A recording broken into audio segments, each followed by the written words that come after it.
궁극적으로 우리 모든 성도들이 성령의 인도함을 받는 삶을 살기를 원하는 겁니다. 그냥 기도 열심히 해서 하나님 뭐라고 하신 거 드러내는 그런 능력을 갖는 게 아니고 정말 이 하나님의 영 안에서 우리가 예수 그리스도 안에 새로운 피조물로서 하나님의 뜻대로 생각하고 느끼고 말하는 삶. 내 자신을 포기하면 창조주 하나님의 마음을 가지고 그분의 지혜와 그분의 능력으로 살아가는 건 멋진 인생입니다. 안녕하세요. 롬파리팔입니다. 네, 오늘도 너무나도 귀한 날이고 아름다운 날입니다. 오늘 아름다운 분을 모셨습니다. 헤븐리 터치 미니스트리의 대표로 섬기고 계시는 우리 성기철 장로님을 모시고 나누려고 합니다. 장로님, 안녕하세요. 반갑습니다. 네. 감사합니다. 또 제일 사랑하는 우리 장로님 또 모시게 됐는데요. 이번에 장로님이 너무나도 귀한 책, 환영합니다, 성령님. 네. 환영합니다, 성령님을 이번에 출간하게 되셨고요. 또 이 책을 통해서 하나님이 어떤 일을 하실지 많이 기대가 됩니다. 장로님, 이 환영합니다, 성령님을 한마디로 좀 요약을 해주시면 어떤 거가 될까요? 하나님 나라의 자녀의 삶을 살기 위해서는 성령의 인도함을 받는 삶이 절대적으로 필요한데, 안타깝지만 우리가 성령님에 대해서 많은 사람들이 성령님이라고 부르기는 하지만 실질적으로 성령님과 친밀한 관계를 갖고 성령님의 인도함을 받는 삶을 사는 사람은 적은 것 같아요. 그래서 제가 신앙생활을 하고 겪었던 그 성령님과의 친밀함과 또 성령님의 인도함을 받는 삶, 그 전부를 이 책에 녹여서 많은 사람들이 이 삼위일체 하나님과 생명적으로 관계하면서 살 수 있도록 하기 위해서 만든 책이다. 그렇게 이야기할 수 있습니다. 맞습니다. 먼저 참 양해를 구하고 싶은 거는 우리 장로님 원래 보이스가 너무 멋지신데 요즘에 무리한 집회 일정, 어저께는 또 일본 집회하시고 또 오셔서 오늘 나올 컨디션은 아니지만 그래도 우리 환영합니다 성령님을 많은 분한테 알려드리기 위해서 이렇게 나오셨습니다 해서 목이 조금 상태가 안 좋으신 거 많이 양해해 주시기 바랍니다. 내 안에 계시는 성령님을 체크하고 있으신지를 확인하는 방법이 뭔가 있을까요? 이제 내 주인이 바뀌었잖아요. 내 주인이 내가 아니라 그리스도가 나의 주인이십니다. 앞으로 내 삶은 내가 스스로 살아가는 것이 아니라 주님의 말씀에 순종하며 살겠습니다라고 고백할 때는 어느 누구에게나 성령님이 우리 안에 임하시게 되는 거죠. 근데 그 성령님은 영이시기 때문에 우리의 기능하지 못하는 영과 합해서 한 영이 되는 거죠. 근데 성령님이 내 안에 계신지 안 계시는지를 아는 것은 우리가 의식한다 할 때는 혼이란 말이에요. 그러니까 그 혼이 처음에는 오직 믿음으로 구원을 얻었다고 그렇게 해야 되는 거죠. 그러나 그 성령님이 위로부터 임하시는 성령 체험을 우리가 경험할 때는 즉 성령 체험이라는 것은 성령님이 우리의 혼과 몸을 일시적이지만 통치하는 걸 경험하는 거거든요. 그러니까 그때는 믿음이 아니라 체험하게 되는 거죠. 근데 이제 사람들이 거기에 많이 걸리는 것 같아요. 영접은 했는데 성령님을 체험하는 그 순간 뭔가 내 자신을 놓고 성령님에게 의탁을 해야 되는데 계속 내 머리로 통제하고 있으니 믿음으로는 믿어지는데 내 안에 어떠한 상황들이 안 벌어진다? 맞아요. 그래서 사람들이 좀 헷갈려하는 맞아요. 것이 아닌가 생각이 들더라고요. 그러니까 그렇기 때문에 내 삶의 내 존재의 주인이시고 그리스도가 내 삶을 이끌어가는 주체가 내가 아니라 주님이십니다라고 고백했다면 그 결과로 하나님의 영이 임함으로 우리의 존재 자체는 육적인 존재가 아니라 영적인 존재가 되었고 예수님이 내 삶의 주인이 되셨지만 그렇다면 이제부터 해야 될 일은 내가 의지로 열심히 신앙생활을 하려고 하는 게 아니라 자기를 부인하고 자기 십자가를 짐으로써 영으로서 몸의 행실을 죽여가는 삶을 살 때에 그때 성령님이 우리를 통치하게 되는데 우리가 구원을 얻고 난 다음에 자기를 포기하기보다는 자기가 더 열심히 말씀 보고 성경 읽고 기도하고 헌신하고 이렇게 살려고 한단 말이에요. 우리가 영적으로 볼 때는 내 존재가 바뀌어서 그리스도 안에 새로운 피조물이 되었지만 삶은 여전히 거짓자가 주체가 된 육체에 기초한 삶을 살아가는 거죠. 근데 그 성령님을 만나면 그런 열심은 생기잖아요. 더 성경을 알고 싶어 하고 뭔가 더 교회에서 봉사하고 싶고 섬기고 싶은 마음이 일어날 텐데. 근데 그것은 우리의 깊숙한 동기가 하나님을 더 나타내고 싶은 이미 내가 하나님의 자녀가 되었기 때문에 하나님을 더 나타내고 기뻐서. 싶은 감사와 그 사랑이 넘쳐서 그리고 그분이 주시는 그 의와 평강과 희락이 넘치기 때문에 그분을 더 나타내기 위해서 그런 측면에서 하나님을 더 알아가고 싶어서 그런 일을 해야 되는데 사실 아까 이야기한 것처럼 내가 누구인가를 확증받고 싶고 진짜 하나님 자녀인지 아닌지를 확인하고 싶어서 더 열심히 기도하고 말씀 보고 이렇게 해나가는 거죠. 그러니까 문제는 동기가 잘못됐다는 거예요. 우리가 구원을 얻은 것은 오직 은혜잖아요. 우리가 살아가는 것도 은혜가 돼야 되는 거지. 근데 그게 잘 안 돼요. 그렇죠. 네. 그렇기 때문에 그게 헷갈려. 그러면 아무것도 하지 말고 그냥 가만히 있으면 되냐 이렇게 이야기를 하지만 골로새서 1장 29절 말씀처럼 그 능력 주신 자의 그 능력 안에서 최선을 다하는 삶을 살아가는 걸 우리는 경험해야 되는 거죠. 저의 경험으로서는 성령님을 체험하고 만났을 때 십자가를 보게 하고 예수님을 더 알고 싶게 되니까 더 말씀을 팔게 되고 올바른 길이죠. 그럼요. 그럼요. 그거는 당연히 누구에게나 그 성령님이 임하시면 그 성령님은 사실은 예수 그리스도를 증거하시는 영이시잖아요.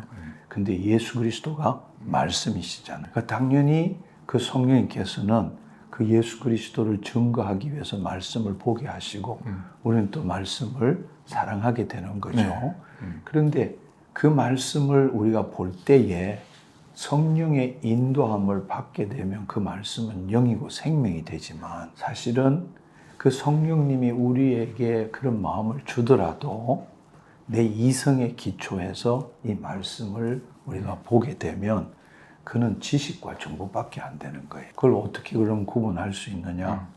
이 말씀에 따라서 말씀대로 생각하고 느끼고 말하고 행동할 줄 알아야 되는데 우리는 말씀에 대한 지식과 정보만을 갖고 있는 거예요.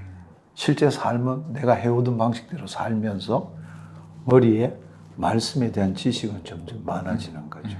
그러니까 그거는 사실은 올바른 신앙생활은 아니라는 거죠. 그런데 그런 신앙생활을 해 나가면서 결국에는 성령님에 의해서 뭐를 깨닫게 되는가 하면 내가 이렇게 하나님도 사랑하고 내가 이렇게 열심히 있는데 왜 내가 말씀대로 못 사느냐는 거예요. 이게 점점점 정말 열심히 살아보려고 하면 할수록 이 괴리감 때문에 정말 절벽 앞에 선 기분을 느끼는 거예요. 그게 바로 로마서 7장 19절에 나오는 것처럼 내가 원하는 대로 살지 않고 내가 원치 않는 대로 살아가는 걸 볼 때는 내 지체 속에 또 다른 한법, 죄의 법이 있는 걸 깨닫게 되는 거죠. 그런데 그러면 그럴수록 내 스스로가 더 열심히 살아보겠다고 하다가는 결국 사도 바울도 경험한 것처럼 어라 나는 공고한 자로다. 이 사망의 방에서 누가 나를 건져내랴. 내가 이렇게 말씀을 읽고 열심히 사는데 왜 말씀대로 살아가는 게 아니라 내 구습에서 못 벗어나느냐. 이걸 결국은 고백할 수밖에 없는 거죠. 그때의 그 마지막 절벽에 있을 때에 거짓자로서 자기의 한계의 끄트머리에 갔을 때 그때 비로소 죽음이 뭔지를 경험하는 거예요. 그 죽음이 뭔가 하면 바로 로마서 7장 25절에 나오는 것처럼 우리 주 예수 그리스도로 말미암아 하나님께 감사하리로다. 마음으로는 하나님의 법을 육신으로 죄의 법을 섬기노라. 똑같아. 마음은 내가 이게 뭐가 옳은 건지는 알아. 근데 육신으로는 여전히 죄의 법을 똑같이 섬겨. 근데 뭘 변했길래 우리 주 예수 그리스도 이름으로 하나님께 감사하노라. 이렇게 고백하느냐고. 그때 바로 내 주인이 거짓자가 아니라 바로 내가 영적 존재, 하나님의 아들, 예수 그리스도 안에 새로운 피조물이라는 것을 체험하게 되는 거예요. 이제 그때부터 진짜 본격적인 신앙생활이 성령의 인도함을 받는 삶을 살게 되는. 그래가지고 로마서 8장 1절에 보면 그런즉 우리 주 예수 그리스도 안에서는 결코 정죄함이 없느니라 이렇게 말하고 8장이 성령의 장이 시작되잖아요. 그래서 그때부터는 육신의 생각이 아니라 영의 생각으로 살아가는 것을 경험하게 되는 거죠. 성령님과 동행하는 삶을 보려면 이 책을 봐야 되겠네요. 그렇죠. 왜냐하면 저도 지금까지 성령님에 대한 몇 권의 책을 썼어요. 썼는데 이 책은 어떤 면으로 보면 제가 이 성령님과 교제한 26년의 결산이라 그럴까요? 그런 측면에서 이 책은 지금까지 제가 쓴 책이나 지금까지 나온 성령님에 대한 책과는 좀 궤를 다르게 하는 것 같아요. 왜냐하면 하나님께서 2005년부터 저에게 하나님 나라 복음을 공부하고 체험하고 전하고 킹덤 빌드를 세우는 일을 하라 하셨고, 그때부터 성령님의 인도함을 받는 삶을 살아와서 제가 이번에 이 쓴 책은 첫 번째로는 하나님 나라의 관점에서, 삼위일체 하나님의 관점에서 성령님과 동행하는 삶이 뭔지에 대해서 써놓은 책이고, 근데 대부분 기존에 나오는 책은 신학적인 측면이거나 아니면 체험적인 측면이거나 그렇죠. 이게 대부분이란 말이에요. 근데 저는 이 책을 통해 가지고 단순히 성령님을 체험적으로 어떻게 경험했다 이게 아니라 성령님이 우리에게 임하실 때에 우리 인간의 내면의 존재적인 변화가 어떻게 일어나는가, 그러니까 그것을 다르게 설명하자면 우리가 흔히 말하는 성령 세례, 성령 내주, 성령 체험, 성령 충만, 기름 부으심 이런 다양한 용어를 쓰잖아요. 이 용어들이 우리의 내면의 역동적인 그 변화와 어떤 관계를 갖고 있는지를 설명을 해놨기 때문에 저는 제 생각에 이 책을 읽으면서 한 걸음 한 걸음 나아갈 때마다 놀라운 성령의 역사를 체험할 것이라고 저는 그렇게 생각을 합니다. 기대됩니다. 그래서 이번에 우리 장로님과 함께 환영합니다 성령님 30일 챌린지를 마련하게 되었습니다. 이 방송이 나가고 6월 3일 날부터 월요일서부터 저녁 9시 30일 동안 이 책과 함께 유튜브로 영상을 나누려고 합니다. 그래서 보통 하루에 한 20-30분 같이 이 책에 대해서, 이 과에 대해서 같이 나누고 또 마지막에 같이 기도하는 시간도 가지려고 하니까는요. 이 책을 꼭 구매하셔서 그 30일 동안 같이 따라가면은 이번 기회에 그 성령님에 대한 공부와 또 경험도 할 수 있을 거라고 생각이 듭니다. 유튜브를 통해 가지고 예를 들자면 데이 1부터 데이 30일까지 있는데 왜 여기에 대한 내용이 우리가 배울 필요가 있느냐, 그 다음에 이 내용에 있어서 이해하기 힘든 부분, 꼭 알아야 될 부분이 뭔가, 그럼 이걸 어떻게 적용해야 되는가,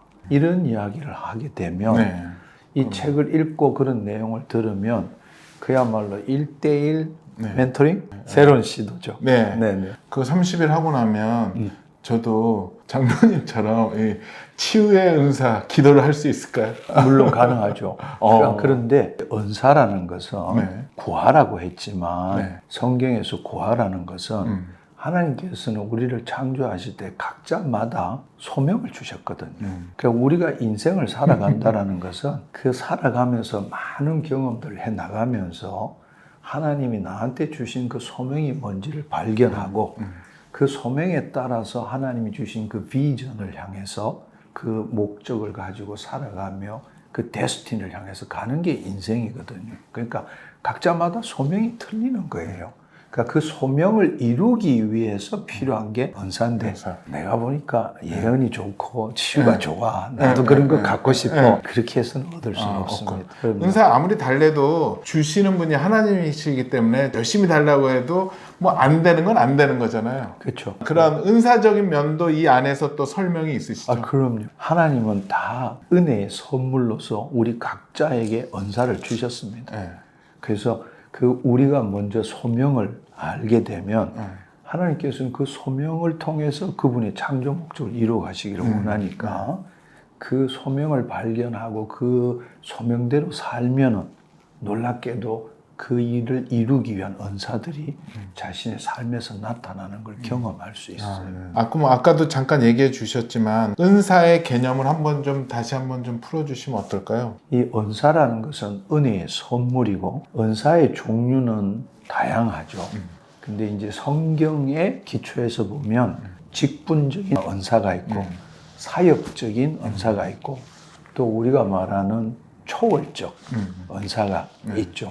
근데 우리가 고린도전서 12장에 보면 지혜의 말씀의 은사, 지식의 말씀의 은사, 예언의 은사, 그 다음에 믿음의 은사, 치유의 은사 이런 이야기들 그걸 우리가 흔히들 기적의 은사 이렇게 하는데 그는 성령의 어떤 초월적인 능력이 나타나는 은사죠. 근데 우리는 그 9가지만 은사다 이렇게 생각하는데 전혀 그렇지 않습니다. 또 섬기는 은사부터 가르치는 은사, 사역적인 은사도 있고 또 그 외에도 이 성경에는 뭐라고 지침은 안 해놨지만 독신의 은사도 있을 수 있고 다른 사람의 말을 정말로 힘든데도 불구하고 들어주는 그런 은사도 있을 수 있고 그러니까 은사를 딱 뭐라고 지칭을 딱 해서 요것밖에 없다 그렇지는 않습니다. 그럼 은사랑 바로 옆 동네에 있는 단어인데 기름 부으심. 기름 부으심은 은사랑은 또 어떤 또 차별점이 있을까요? 기름 부으심은 성령님이 우리를 통해서 나타나시는 모든 일의 근원이라고 말할 수 있을까요? 바로 그 기름 부으심의 근원은 우리 영 안에 있는 성령님이에요. 그래서 우리가 요한복음 7장 38절 39절에 보면 뱃속 깊숙한 곳에서 생수의 강이 흘러 넘친다고 말하잖아요. 그러니까 하나님께서는 우리에게 임하시고 우리가 자기의 거짓자를 포기하고 하나님께 내 자신을 의탁하면 의탁할수록 하나님은 우리의 혼과 몸을 통치하시고 우리를 통해서 그분의 사랑과 지혜와 능력을 나타내기를 원하시는 거죠. 그러니까 그 길이 열릴 때에 바로 하나님의 생명, 그 하나님의 기름 부으심이 흘러나가는 거죠. 그러면 결국 그 기름 부으심을 공급받기 위해서는 성령님이랑 연결이 딱 돼 있어야 되겠네요. 쉽게 말하자면 통로가 열려야 되는 거죠. 통로가 열리려면은 그게 중요합니다. 맞아요. 근데 이런 이야기가 정말 중요한 이야기인데 이런 이야기들을 단편적으로 설명하면 부족해요. 그래서 이번 이 책에는 그 기름 부으심을 온전하게 이해하고 또 각자가 이 말씀을 읽고 또 유튜브를 듣는 가운데 기름 부으심이 임할 수 있도록 제가 여기에 혼신의 힘을 다 쏟아서 하나님이 주신 그 그림을 설명을 해놨습니다. 그래서 성령님의 내주와 성령 체험과 그다음에 기름 부으심의 차이가 뭔지 어떻게 하면 기름 부으심을 우리가 받을 수 있는지 여기에 대해서 설명을 해놨거든요. 그래서 누구라도 이것을 읽으면 바로 이 부분에 내가 막혀 있구나 이렇게 여러분들이 알게 되면 그 하나님의 통로가 열릴 수 있게 될 것입니다. 그걸 알면 그걸 치우면 되는 거니까. 맞아요. 그러니까 한마디로 맛배기로 말씀드리자면 에레미야 2장 13절에 보면 내 백성이 2가지 악을 행하였는데 첫 번째는 생수의 근원이 나를 버린 것과 두 번째 스스로 웅덩이를 판 것인데 물을 저 죽지 못할 터진 웅덩이니라 이렇게 말씀하셨거든요. 근데 우리가 예수 그리스도를 주님으로 받아들였다는 것은 바로 생수의 근원에서 떠났다가 다시금 생수의 근원으로 돌아왔다는 거죠. 바로 하나님의 영이 우리 안에 임하시게 된 거란 말이에요. 그렇지만 하나님의 영이 임했다고 해서 우리가 하나님의 영의 인도함을 받을 수는 없어요. 왜냐하면 영은 예수 그리스도 안에 새로운 피조물이 되었지만 몸은 여전히 죄 가운데 살고 있는 것이 현실이기 때문입니다. 그렇기 때문에 자기를 부인하고 자기 십자가를 지는 삶을 살아야 되는 거예요. 그런데 여러분 요한복음 4장 14절의 말씀처럼 내가 주는 물 마시는 자는 영원히 목마르지 않을 것이고 그 속에서 솟아나는 샘이 되리라 이렇게 말씀하신 거거든요. 그러니까 위로부터 성령님이 임하시는 걸 경험하게 되면 우리의 혼과 몸이 하나님의 통치를 경험하게 되는 거죠. 그때는 본격적으로 자기를 부인하고 자기 십자가를 지게 되고, 그때부터는 어떻게 되느냐, 뱃속 깊숙한 곳에서 생수의 강이 올라오게 되는 거예요. 그런데 그렇게 되기 위해서는 우리의 혼이 몸의 종로로서 벗어나서 하나님의 영 안에 거하는 걸 경험해야 돼요.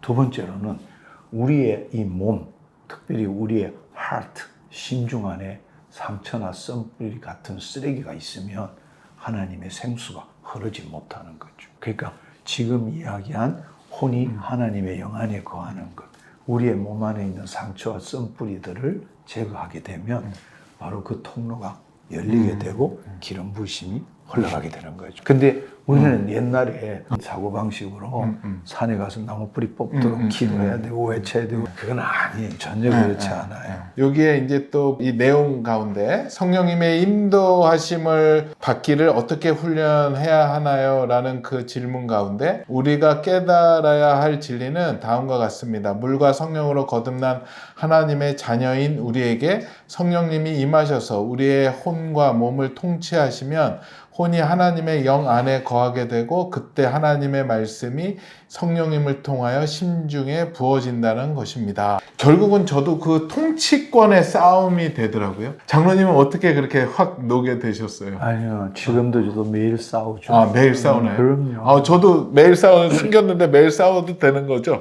그럼요. 우리의 믿음의 선한 싸움은 하나님 부르시는 그날까지 계속 돼야 돼요. 그러니까 우리가 섰다 하는 순간에 쓰러지게 되는 거고, 그래서 고린도후서의 말씀에도 4장에 보면 그 사람은 후피하지만 속 사람은 날로 새로워진다는 거죠. 거기에는 우리가 해탈하고 도 닦듯이 어느 단계에 올라가면 끝나는 게 아니라, 기독교의 신앙이라는 건 하나님과의 지금 이 순간 여기의 관계일 뿐이에요. 지금 이 순간 여기에 하나님과의 생명적인 관계가 내 신앙 수준이라고. 그렇기 때문에 늘 우리가 예수 그리스도를 믿었을 때 그분이 나의 주님이십니다. 내 인생 전부는 이제 내가 주인인 삶을 사는 게 아니라 주님이 주인 되는 삶을 살겠습니다라고 고백할 때에 하나님 영이 우리 안에 임하시게 되는 거죠. 그럴 때 우리가 구원을 이루어 간다. 이 말은 다른 말로 말하면 우리의 혼이 솟게 되는 거예요. 그래서 의의 길을 따라가게 되는 거죠. 여러분 잘 한번 생각해 보세요. 우리가 처음에 하나님께서 아담과 하와를 지으셨을 때에 그 코에 생기를 불어넣어서 우리가 생혼을 가지게 되었잖아요. 생혼이라는 것은 그 하나님의 영을 의식하고 하나님을 이 땅에 나타내는 의식이란 말이에요. 근데 우리가 어떻게 죄를 지었는가 하면, 하나님께서 우리에게 자유의지를 가진 혼을 주셨고, 본래 하나님을 나타낸다는 것은 하나님이 말씀이잖아요. 그러니까 혼은 말씀대로 생각하고 느끼고 말하는 존재였어요. 그게 그 의식체가 혼이었다고. 그런데 하와가 또 아담이 했던 일은 하나님의 말씀대로 생각하고 느끼고 말한 것이 아니라 하나님 말씀에 대한 자기 생각을 그 마귀한테 말하고 그 결과로 타락하게 된 거죠. 결국 타락한 것은 혼이에요. 혼이 타락했기 때문에 하나님의 영이 떠날 수밖에 없어요. 근데 2000년 전에 예수님이 이 땅에 오셔서 하신 일이 앞서 말한 것처럼 다시금 하나님의 영이 우리 안에 임해야 자녀가 될 수 있잖아요. 근데 하나님의 영이 우리 안에 임하려면 우리 죄값은 누가 대신해야 되잖아요. 그래서 예수님이 십자가를 지신 거란 말이에요. 그래서 그 결과로서 우리가 주님, 그분이 나의 주님이실 때에 내가 내 삶의 주인이면 내 모든 죄값은 내가 치러야 되지만, 내가 그 예수님을 믿으며 내 주님 예수 그리스도가 내 주님이십니다 할 때는 내 죄값을 이제 주님이 책임지신 거란 말이에요. 그게 바로 죄사함이란 말이에요. 그럼 그 다음에 성령님이 우리 영 안에 임하셔서 하시는 일이 뭔가 하면 혼의 구원을 이루어가는 거예요. 혼이 다시 솟게 되는 거란 말이에요. 본래 하나님의 영 안에 거함으로써 하나님을 의식하고 하나님을 나타내는, 즉 말씀대로 생각하고 느끼고 말하는 존재가 되는 게 구원을 이루어가는 삶이란 말이에요. 근데 우리가 지금 현실적으로 살아가는 것은 우리 인간이 타락하고 난 다음에 혼이 자기의 정체성을 잃어버렸죠. 왜냐하면 하나님이 영이 있을 때 하나님 영을 나타내는 존재가 혼이었는데 하나님 영이 떠나니까 자기가 누군지 자기 정체성을 잃어버렸기 때문에 바로 자신의 생각, 감정과 신체를 자기와 동일시시켜서 우리가 지금 말하는 나는이라는 에고를 만든 거란 말이에요. 그 우리가 지금 살아가는 것은 나는 이 말은 다른 말로 내 생각이 아니라 내 느낌에는 내 몸으로는 이렇게 하는 게 나잖아요. 그러니까 이제 이 성령님이 이 하시는 일이 뭔가 하면 말씀을 통해서 우리의 혼이 몸의 종로로서 사는 게 아니라 이 혼이 자기를 부인하고 자기 십자가를 짐으로 본래 타락하기 전처럼 하나님의 영 안에 거함으로 하나님을 나타내는 그 삶을 살아가도록 하는 게 지금 이 현재적 하나님 나라의 삶이라는 거죠. 그러니까 그 삶을 끝까지 해나간 삶, 그게 바로 하나님의 의를 이루는 삶이고 끝까지 해나갈 때 예수님이 재림하실 때 몸의 부활을 입게 되는 거잖아요. 그리고 또 저희가 이렇게 보다 보면 성령님에 대해서 궁금하기도 하고 알고도 싶고 경험해보고 싶은데 주변에 좀 성령 체험을 통해서 좀 이상하고 또 너무 극단적으로 가고 그런 좀 안 좋은 상황들을 본 사람들이 많아서 성령 체험에 대해서 많이 두려워하는 분들도 은근히 많더라고요. 맞습니다. 그런 분들한테는 어떻게 말씀해 주실 수 있으시겠어요? 근데 사실은 그것은 성령님 때문이 아니라 우리 때문에 일어나는 일이죠. 다른 말로 이야기하자면 빛이 우리 안에 임하니까 이 어둠 속에 있던 쓰레기들이 드러나는 거고 쓰레기 안에 있던 악한 영들이 나 못 나가. 왜 냈나? 합법적으로 여기 있는 거야. 얘가 죄를 짓고 있는데 내가 왜 나가? 이렇게 하는, 그러니까 막 몸이 비틀리고 이런 일들이 일어나는 거죠. 그러니까 이 성령님에 대해서 제대로 배운 적이 없는 거죠. 그러니까 두려움을 가질 수밖에 없어요. 두 번째로는 뭔가 하면 우리가 살아간다라는 거는 자기가 주인이 되어서 생존 의식으로 살아가는 거잖아요. 근데 뭔가 내가 알지 못하는 어떤 영적 존재가 나를 통치한다는 게 얼마나 두려운 거예요. 그러니까 인간이 누구든지 간에 자기를 포기하는 건 두려운 거예요. 근데 성령님은 언제 임하시느냐? 자기를 포기하고 예수 그리스도가 나의 주님이시라고 고백하는 자에게 임하는 거거든요. 근데 우리가 말은 예수님이 나의 주님이십니다 이렇게 말하지만 막상 내 몸은 두려워하는 거예요. 그러니까 정말 여러분들이 이 성경의 말씀을 읽고 예수 그리스도께서 하나님의 아들이실 뿐만 아니라 성자 하나님이시고 그분이 창조주시고 그분이 하나님과 우리를 다시금 아버지와 자녀의 관계를 회복시키기 위해서 이 땅에 창조주 하나님께서 이 땅에 와서 이 땅 내 땅이고 너들 내 자녀였어. 다시금 아버지와 너희들 하나로 하겠어. 이렇게 하는 것을 정말 그 성령의 감동에 의해서 여러분이 받아들인다면 여러분 자신을 포기하십시오. 그리고 누가 떡을 달라면 돌을 주고 생선을 달라면 정갈을 주겠느냐. 못난 아비라도 자식에게 좋은 걸 줄 줄 알거니와 하물며 하늘에 계신 천부께서 왜 원하는 성령을 선물로 주시지 않겠느냐 말씀하세요. 그러니까 이제 내 삶보다 그것과는 비교할 수 없는 하나님의 자녀의 삶을 살기를 원하시는 분, 그 두려움을 극복해야 돼요. 왜냐하면 내가 주님을 믿기 때문에. 그래서 죽기를 두려움으로 일생에 매어 종로로 타는 자를 해방시켜 주러 오신 분이 바로 예수 그리스도이십니다. 우리가 두려워한다는 것은 다른 한편으로는 마귀에 대한 믿음이 여전히 우리 안에 있다는 겁니다. 즉 마귀가 여전히 통치하고 있기 때문에 하나님의 영이 임할 때 우리 안에 두려움이 있는 거예요. 그러나 그 두려움을 직면하셔야 돼요. 그리고 주님, 나에게 찾아오셔서 나를 통치하여 주시옵소서. 이제 내 삶을 사는 게 아니라 주님이 주인 되는 삶, 주님을 나타내는 삶을 살고 싶습니다. 이렇게 할 때는 하나님의 영이 임하시게 됩니다. 그리고 하나님이 주시는 건 두려워하는 마음이 아니라 사랑과 능력과 근신하는 마음을 주세요. 누구든지 처음 기도 받을 때는 두려워요.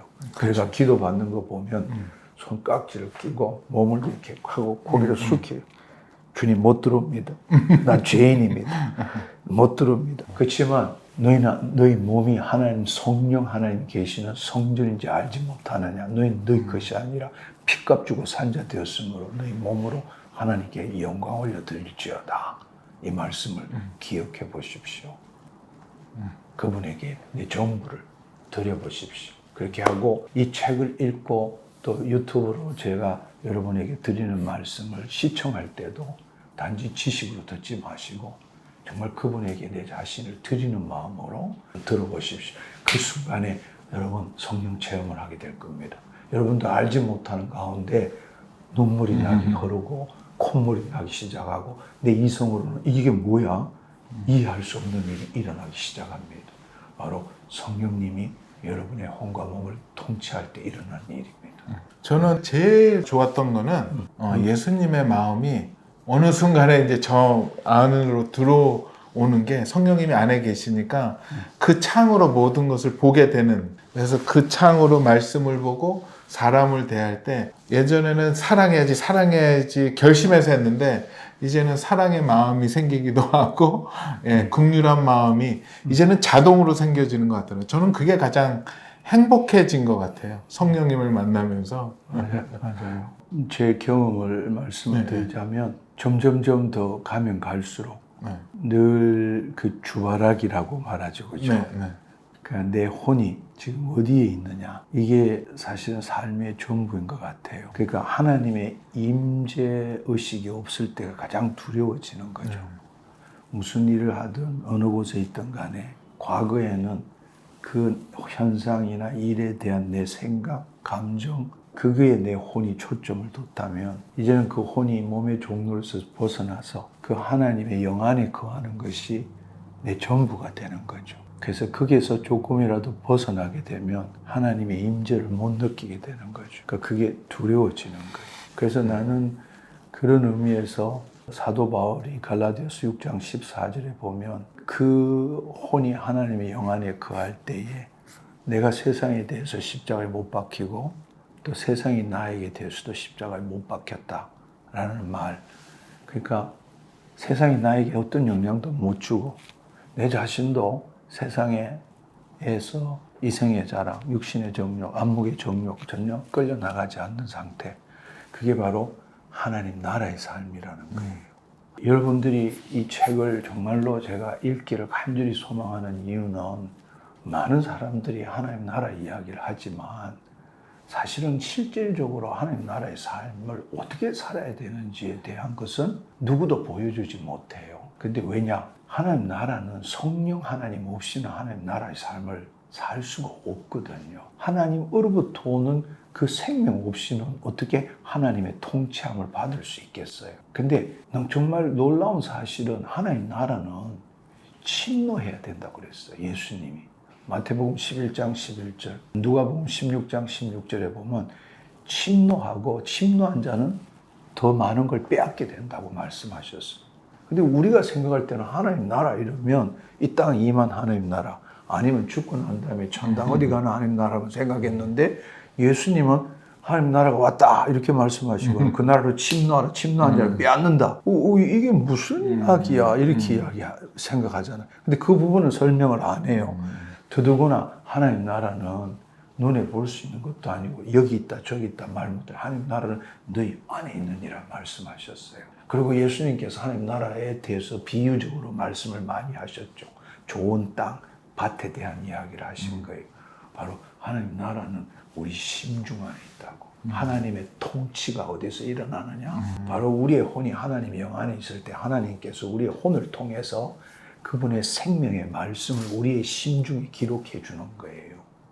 그렇게 함으로 인해서 과거에는 내 경험과 지식에 기초해서 나는 이라고 살았다면 하나님의 통치가 임한다는 것은 심중에 하나님의 말씀에 따른 그 경험과 지식이 우리 심중에 있기 때문에 우리는 그 말씀에 기초해서 나는이 되는 거예요. 그때 나는 예수 그리스도 안에 있는 내가 되고 바로 그것이 하나님의 통치함을 받는 삶이라는 거예요. 그 삶을 우리가 이제는 살아낼 줄 알아야 돼. 근데 그 삶을 살기 위해서 가장 첫 번째가 뭐냐 하면 내 혼이 어디에 있느냐. 여전히 내 몸의 종로로 타고 있냐. 내 생각에는, 내 경험에는 이렇게 사느냐. 아니면 어떤 상황에서라도 내 혼이 하나님 영 안에 거하느냐. 이 차이가 되는 거죠. 그때부터 모든 게 달라지기 시작하기 때문입니다. 저도 좀 안타깝더라고요. 어떤 성령 체험을 통해서 먼저 경험한 사람들이 그거를 더 깊이 주님과 함께 말씀과 함께 들어가지 않고 막 드러내고 사람들한테 무리를 주고 균형을 잃게 하고 교회의 권위를 위협하고 해서 성령에 대해서 굉장히 안 좋은 이미지를 많이 갖고 있는데, 진정한 성령님은 그런 건 아니겠죠? 교회 목사님과 교회 권위에 순종하고 나가야 되지 않을까요? 하나님 영이 우리에게 임한 것은 우리를 다시금 하나님 자녀로 삼으셔서 우리의 혼이 구원을 이루어가도록 함으로 각자의 소명에 따른 창조 목적을 이 땅에 이루는 삶을 살도록 하기 위해서 성령님이 오신 건데, 우리는 내가 예수 그리스도 믿고 죄사함 받았고 이제 죄 안 짓고 거룩한 삶을 살고 주님의 일을 행하기 위해서 성령의 도우심이 필요하다, 이런 관점에서 성령을 보는 거예요. 그러니까 우리는 성령을 능력이나 에너지로 보는 거고, 또 어떤 면에서는 성령을 자기가 소유하는 것처럼 그렇게 생각하는 거예요. 있을 수 없는 이야기라는 거죠. 그러니까 첫 번째로 정말 중요한 것은 성령은 말씀을 통해서 역사하십니다. 말씀 없는 성령의 역사는 가짜예요. 그러니까 성령님의 역사를 우리가 볼 때도 하나님의 말씀 없이 뭐 역사하고 이렇게 하는 것들은 그 사람은 결코 오래 가지 못합니다. 그 성령님이 안 계신다는 건 아니지만 그 사람은 그렇게 함으로써 결국에는 하나님을 모독할 뿐만 아니라 그 사역 자체도 없어지고 맙니다. 반드시 성령님은 말씀을 통해서 역사하신다. 두 번째로는 성령님이 우리에게 주신 이유는 교회의 덕이 되고 또 내 삶에 하나님을 나타내기 위해서 주신 겁니다. 자기의 능력을 자랑하기 위해서 준 게 아니에요. 그리고 그 성령 사역을 하기 위해서는 반드시 교회에 있는 사람들이 그 사람의 능력을 검증하는 게 아니에요. 교회에서 쓰임 받기 위해서는 그 사람의 인격이 검증되어야 합니다. 아무리 능력이 있다 하더라도 그 사람의 인격, 즉 성령의 열매가 동일하게 있지 않으면 그 사람은 그 사역을 통해서 다른 사람에게 덕을 끼치지 못하게 되는 거예요. 그렇기 때문에 교회 안에서는 목사님이든 리더들은 그 사람의 능력을 의심하는 게 아니라 그 사람의 인격이 준비될 때까지 기다리는 거죠. 그리고 급한 분은 우리보다 하나님이십니다. 하나님 우리를 더 쓰시기를 원하세요. 그러니까 우리가 반드시 교회 안에서 사역을 할 때는 목사님의 감독, 지휘 안에서 사역할 줄 알아야 합니다. 장로님도 그러셨던 경우잖아요. 제가 처음 배울 때는 정말 오랜 세월 동안 목사님이 감독해 주셨죠. 온누리교회 한종 목사님. 그런데 나중에 알고 봤더니만 제 아는 사역에 어떤 여러 가지 좋지 않는 이야기까지 다 보고가 됐고 그걸 계속 보고 계셨던 겁니다. 그렇기 때문에 2003년도 연말에 제가 그때 집사 시절에 목사님을 뵙고 정말 사람을 살리고 싶은데 단순한 이 내적 치유만으로는 힘듭니다. 질병도 치유해야 되고 축사도 필요할 때는 해야 합니다. 이렇게 할 때에 목사님께서 모든 걸 커버해 주시고 나에게 설교할 수 있고 기도할 수 있게 하시고 방도 내주고 1년 예산도 내주신 거죠. 그래서 되돌아보면 제가 이런 사역을 한 게 기적이 아니라 그 당시 하 목사님이 이걸 허용해 준 게 기적이에요. 그만큼 조사했기 때문에 또 신뢰했기 때문에 그렇게 하셨겠죠. 저는 성령 사역들이 참 잘 보호받고 또 사랑받고 교회 안에서 잘 활용되는 게 너무 소원이에요. 너무 안타까운 경우들을 너무 많이 봐서 이 또 환영합니다 성령님을 통해서 성령님에 대한 제대로 된 정보를 잘 전달했으면 좋겠고요. 모든 사람들의 꿈이 다 성령님의 하나님의 인도함을 받는 삶을 살고 싶어 하잖아요. 그렇죠. 근데 그렇다고 해서 100% 하나님의 그 성령의 인도함을 받느냐? 그렇지 않습니다. 우리가 인간이기 때문에 내 안에 있는 이미 과거에 경험된 경험과 지식이 있기 때문에 잘못 들을 수도 있죠. 그렇지만 하나님께서는 우리 심중을 보시기 때문에 잘못 행하더라도 그분께서는 우리를 다시 새롭게 인도하십니다. 매번 우리를 긍휼을 베푸시고 세기를 인도하십니다. 그래서 그것은 마치 우리가 지금 자동차에 있는 내비게이션과 GPS, 인공위성의 관계와 같은 거예요. 안테나가 인공위성과 연결돼 있으면 내비게이션을 가리키는 대로 안 가더라도 뭐가 나타나죠? 재탐색. 그분께서는 다시금 우리에게 또 말씀해 주시고 또 말씀해 주시고, 그러니까 그분과 관계가 깊어지면 깊어질수록 우리가 그분의 인도함을 더 받게 되는 거죠. 마지막으로 이 책을 마련을 하면서 성령님을 처음 만났을 때 성령님께 했던 멘트가 있는데 그걸 헤드카피로 잡았습니다. 성령님 꼭 만나 뵙고 싶었어요. 만나고 난 다음에. 예. 저는 이 책을 보고 또 우리 30일 챌린지를 보면서 나중에 다들 이 말씀을 꼭 했으면 좋겠어요. 꼭 만나 뵙고 싶었어요. 이거를 고백할 사람들에게 기대를 할 수 있게끔 한마디 좀 말씀해 주시죠. 하나님 나라 관점에서 볼 때 성령의 인도함을 받는 삶 없이는 끝까지 믿음의 선한 싸움을 할 수 없습니다. 반대로 성령의 인도함을 받는 삶만큼 멋지고 아름다운 인생은 없다고 생각합니다. 내 자신을 포기하고 주님께서 나에게 늘 말씀하시는 그 감동함에 인도함을 받는 삶은 매일매일 은혜의 삶이고 호의의 삶이고 멋진 인생입니다. 왜냐하면 하나님이 나를 어떻게 이끌어 가시는지 매일 경험할 수 있기 때문입니다.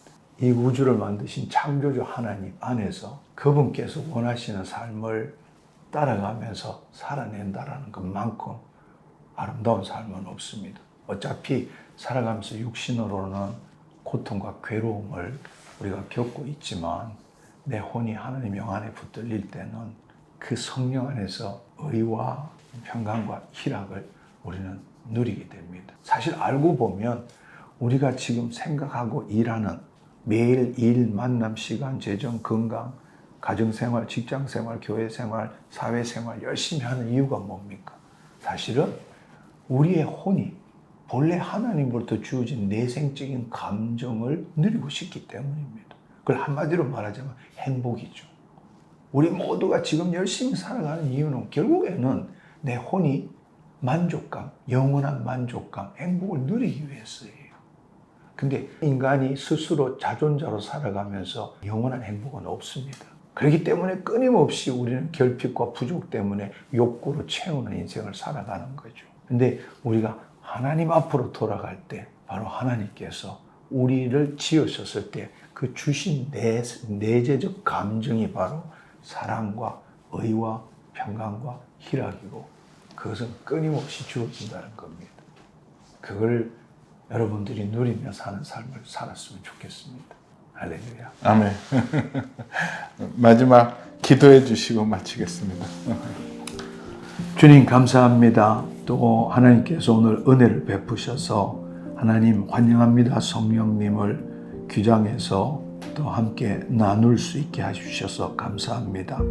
하나님이 짧은 시간이지만 성령님 역사하여 주셔서 11828을 시청하는 모든 자들에게 그 하나님의 임재가 있게 하시고 또 제 부족한 제 입술로 아버지 고백한 그 말들이 성령님에 의해서 아버지 하나님 그 생명이 되고 능력이 되어서 아버지 하나님 좌우 날선 검처럼 아버지 우리의 영과 혼과 관절과 골수를 찔러 쪼개 주시고 하나님 우리 심중에 그 말씀이 들어감으로 말미암아 주님께서 친히 말씀하고자 하셨던 일이 무엇인지를 깨닫게 하시고 우리 모두가 성령의 인도함을 받는 삶을 살게 하여 주옵소서.